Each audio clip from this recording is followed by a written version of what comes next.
ही गोष्ट आहे आदर्श कॉलनीमध्ये राहणाऱ्या रेखा आणि तिच्या 2 मुलींची. रेखा ही एक स्वतंत्र आणि बिनधास्त विचारसरणीची महिला आहे, जी एका वाईन शॉपमध्ये काम करताना आपल्याला दिसून येते. रेखाची मुलगी जया, जिचं लग्न झालेलं असतं, पण तिच्या सासरी तिला एका नोकरानीसारखं ट्रीट केलं जातं. कोणत्याही प्रकारचा सन्मान, इज्जत तिला दिली जात नाही. तिचा नवरा देखील तिची साथ देत नाही आणि या सगळ्यांचा दोष ती आपल्या आईला म्हणजेच रेखाला देत असते.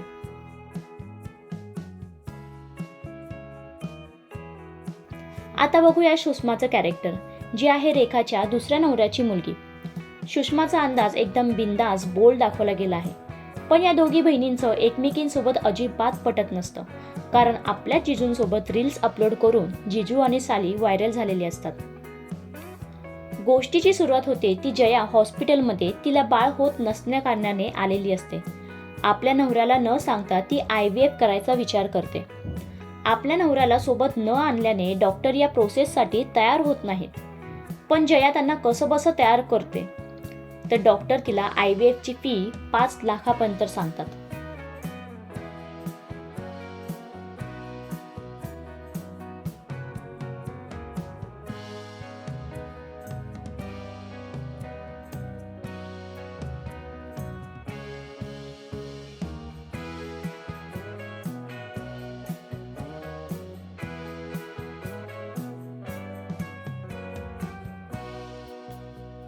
तेवढ्यात तिच्या सासऱ्यांचा फोन येतो. तू कुठे आहेस? घरी ये लवकर, चहा बनव.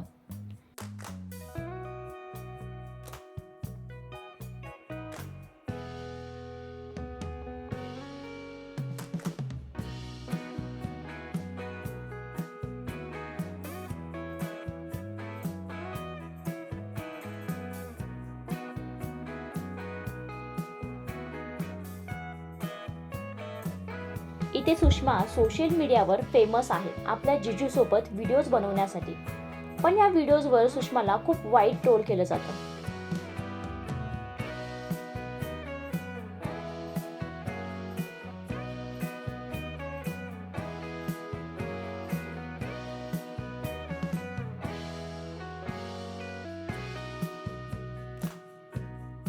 आणि ह्या व्हिडिओज बघून जयाला आपल्या नवऱ्याचाच राग येतो. तेवढ्यात जयाला आपल्या आईचा फोन येतो. फोनवर रेखा घाबरलेली आणि रडत असते. तू आणि सुषमा लवकरात लवकर घरी या, मला खूप भीती वाटते. तू सुषमाला कॉन्फरन्सवर घे, मला दोघींसोबत बोलायचं आहे, असं रेखा जयाला सांगते. पण जया सुषमासोबत बोलत नसल्याने ती तिला फोन लावायला नकार देते. पण आईची रडतानाची अवस्था पाहून जया सुषमाला कॉन्फरन्सवर घेते. कॉन्फरन्सवर घेतल्यानंतर तुम्ही दोघी लगेचच इकडे या, मला खूप भीती वाटते, असं ती त्या दोघींना सांगते. मम्मी, नेमकं झालं काय आहे, तू शांतपणे आम्हाला सांग, अशी विचारणा केल्यानंतर रेखा सांगते की गुप्ताजी डेड झाले आहेत. हे ऐकून जयाला वाटत असतं की त्यांना हार्ट अटॅक आला आहे आणि त्यामुळे त्यांची डेथ झाली. पण तिची शंका दूर करत रेखा तिला रडत सांगत असते की गुप्ताजींची डेड बॉडी आपल्या घरात आहे आणि ते आपल्या घरात मेलेत. हे ऐकताच दोघी देखील घाबरतात आणि त्यांच्या पायाखालची जमीन सरकते.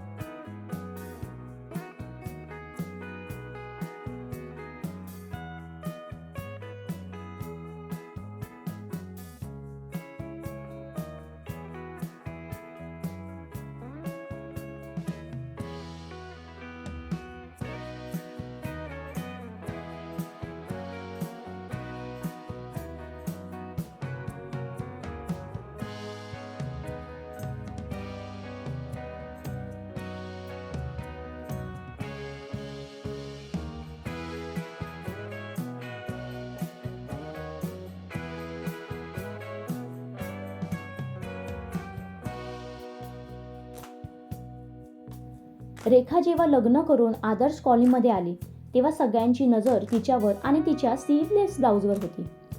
जेव्हा ती लग्न करून आली तेव्हापासून तिची नजर समोरच्या गुप्ताजींवर होती.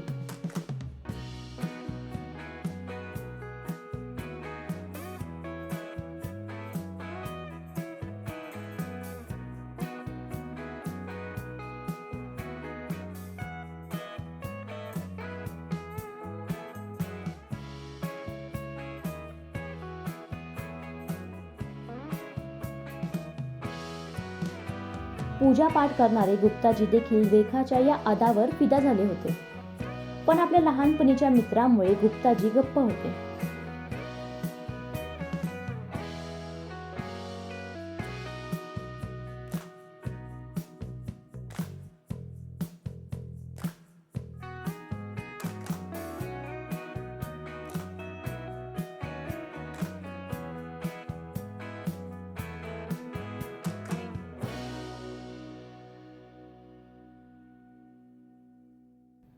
काही वर्षांमध्येच रेखाच्या पतीचे आणि सासूचे शॉक लागून निधन झाल्याचे दिसून येते. रेखाच्या पतीने गुप्ताजींकडून आपले घर ठेवून कर्ज काढले होते. निधनानंतर गुप्ताजींनी ते कर्ज माफ केले.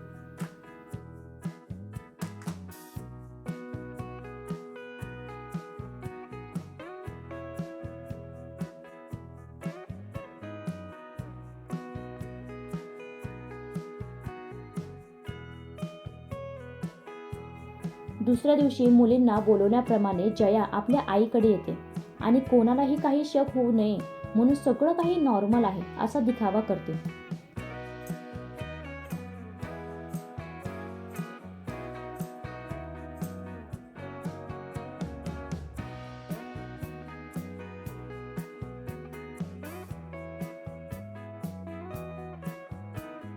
तेवढ्यात तिथे सुषमा देखील पोहोचते.